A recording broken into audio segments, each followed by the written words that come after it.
નમસ્કાર મિત્રો, ભૂપેશ સર ચેનલમાં આપનું હાર્દિક સ્વાગત છે। તો આજે આપણે જોવાના છે સામાજિક વિજ્ઞાન ધોરણ 6 પાઠ 10 પૃથ્વીના આવરણો સ્વાધ્યાયનું સંપૂર્ણ સોલ્યુશન। જો મિત્રો તમે પહેલીવાર અમારી ચેનલ પર આવ્યા તો ચેનલને સબસ્ક્રાઇબ કરો।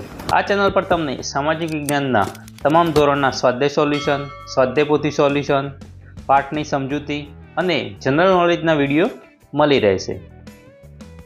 तो चलो આપણે હવે શરૂ કરીએ સ્વાધ્યાય। પ્રશ્ન 1, નીચેના પ્રશ્નોના એક બે વાક્યમાં ઉત્તર આપો। 1, પૃથ્વી પરના મુખ્ય આવરણો કેટલા છે? જવાબ, પૃથ્વી પરના મુખ્ય આવરણો 4 છે। 1 મૃદાવરણ, 2 જલાવરણ, 3 વાતાવરણ, 4 જીવાવરણ। 2 મૃદાવરણ એટલે શું? જવાબ, મૃદા એટલે માટી।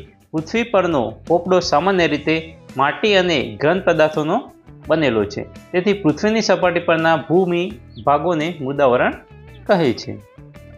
3 જલાવરણ શેનું બનેલું છે? જવાબ, પૃથ્વીની સપાટી પરના પાણીથી ઘેરાયેલા વિસ્તારને જલાવરણ કહે છે। તેમાં મહાસાગરો, સમુદ્રો, ઉપસાગરો, સરોવર, તળાવો, નદીઓ વગેરેનો સમાવેશ થાય છે। 4 વાતાવરણના મુખ્ય વાયુઓ કયા કયા છે? જવાબ, nitrogen, oxygen, ozone, carbon dioxide વગેરે વાતાવરણના મુખ્ય વાયુઓ છે। 5 જીવસૃષ્ટિમાં કોનો સમાવેશ થાય છે?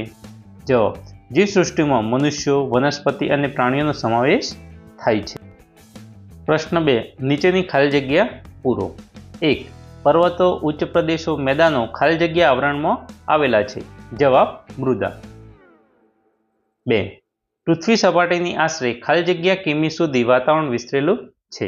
જવાબ, 800 થી 1000। 3 વાતાવરણમાં નાઇટ્રોજન વાયુનું પ્રમાણ ખાલી જગ્યા ટકા હોય છે? જવાબ, 78.03%। પ્રશ્ન 3, નીચેના વિધાનો ખરા છે કે ખોટા તે જણાવો। 1 વાતાવરણમાં ઓક્સિજન 150 કિમીની ઊંચાઈ સુધી હોય છે, તો આ વિધાન ખોટું છે। 2 મહાસાગરો આપણા જળમાર્ગો બન્યા છે? જવાબ, તો આ વિધાન ખરું છે, મહાસાગરો આપણા જળમાર્ગો બન્યા છે। 3 જીવાવરણમાં અનેક પ્રકારની જીવસૃષ્ટિનો સમાવેશ થાય છે?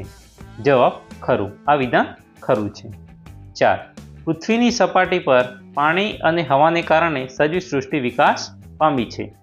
જવાબ, ખરું, આ વિધાન ખરું છે। 5 ઓઝોન વાયુ સૂર્યના પારજાંબલી કિરણોથી પૃથ્વી પરના સજીવોને બચાવે છે? તો જવાબ, ખરું, આ વિધાન સાચું છે। પ્રશ્ન 4 ટૂંક નોંધ લખો। 1 વાતાવરણ પૃથ્વીની ચારે બાજુ વીંટળાઈને આવેલા લગભગ 800 થી 1000 કિલોમીટરની ઊંચાઈ સુધી વિસ્તરેલા વિવિધ વાયુઓના આવરણને વાતાવરણ કહે છે। વાતાવરણ પારદર્શક, રંગહીન, વાસરહિત તેમજ સ્વાદરહિત છે। તેમાં વાયુ તત્વો, પ્રવાહી તત્વો અને ઘન તત્વો હોય છે। વાતાવરણમાં nitrogen, oxygen, ozone, carbon dioxide તેમજ પાણીની વરાળ હોય છે। વાતાવરણમાં આ વાયુઓ ઉપરાંત ધૂળના રજકણો, ક્ષારકણો, સૂક્ષ્મ જીવતંતુઓ, ઉલ્કાકણો વગેરે હોય છે। જ્યારે પૃથ્વી સપાટીથી ઊંચે જતા હવા પાતળી થતી જાય છે। કાર્બન ડાયોક્સાઇડ વાયુ ભારે હોવાથી હવાના નીચલા સ્તરમાં તે વધારે પ્રમાણમાં હોય છે। ઊંચે જતાં તેનું પ્રમાણ ઘટતું જાય છે। કાર્બન ડાયોક્સાઇડ આશરે 20 કિમીની ઊંચાઈ પછી, ઓક્સિજન વાયુ આશરે 110 કિમીની ઊંચાઈ પછી અને નાઇટ્રોજન વાયુ આશરે 130 કિમીની ઊંચાઈ પછી તેની હાજરી ઓછી જણાય છે। ખૂબ ઊંચાઈએ જતાં માત્ર હાઇડ્રોજન અને હિલિયમ જેવા હલકા વાયુઓ જોવા મળે છે। વાતાવરણમાં ઓઝોન વાયુનું પ્રમાણ ખૂબ જ ઓછું છે। રજકણો અને ક્ષારકણો વાતાવરણના ઘન ઘટકો છે, તે વાતાવરણના નીચલા સ્તરમાં હોય છે। 2 જલાવરણનું મહત્વ। જલાવરણનું મહત્વ આ પ્રમાણે છે। જલાવરણ આપણને પીવા માટે મીઠું પાણી પૂરું પાડે છે। વરસાદ માટેનો મોટો ભાગનો ભેજ સમુદ્રમાંથી આવે છે। સમુદ્રના પાણીમાંથી રસાયણો મળે છે। સમુદ્ર તળ નીચેથી મેગ્નેશિયમ, લોખંડ, કલાય અને ખનિજ તેલ મળે છે।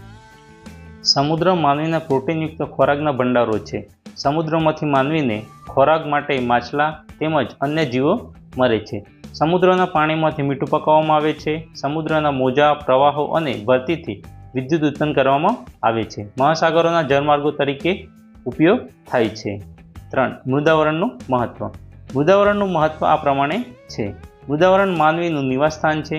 તે માનવીને રહેઠાણ માટે જગ્યા અને ઘર બાંધવા માટેની સામગ્રી આપે છે. માનવને મૃદાવરણમાં જળ સ્ત્રોતમાંથી પાણી મળે છે. માનવી મૃદાવરણ પર ખેતી કરી વિવિધ પાકો ઉગાડે છે તેમજ ઉદ્યોગો, ધંધા અને અન્ય આર્થિક પ્રવૃત્તિઓ કરે છે. મૃદાવરણ વનસ્પતિ અને પ્રાણીઓનું નિવાસસ્થાન છે. મૃદાવરણ પરના જંગલો, ઘાસના મેદાનો, પ્રાણીઓ વગેરે વિવિધ પ્રકારે ઉપયોગી છે. મૃદાવરણમાંથી મળતા ખનિજોનો ઉદ્યોગોમાં અને બીજી રીતે ઉપયોગ થાય છે. માનવીનું અસ્તિત્વ અને માનવ સંસ્કૃતિનો વિકાસ મૃદાવરણને આભારી છે. જો મિત્રો વિડીયો ગમ્યો હોય તો વિડીયોને લાઇક કરો, કોમેન્ટ કરો અને તમારા અન્ય મિત્રોને શેર કરો. અને જો ચેનલ સબસ્ક્રાઈબ કરવાની બાકી હોય તો ચેનલને અત્યારે સબસ્ક્રાઈબ કરો, જેથી તમને આવનારા અવનવા વિડીયોની માહિતી મળતી રહે. Thank you.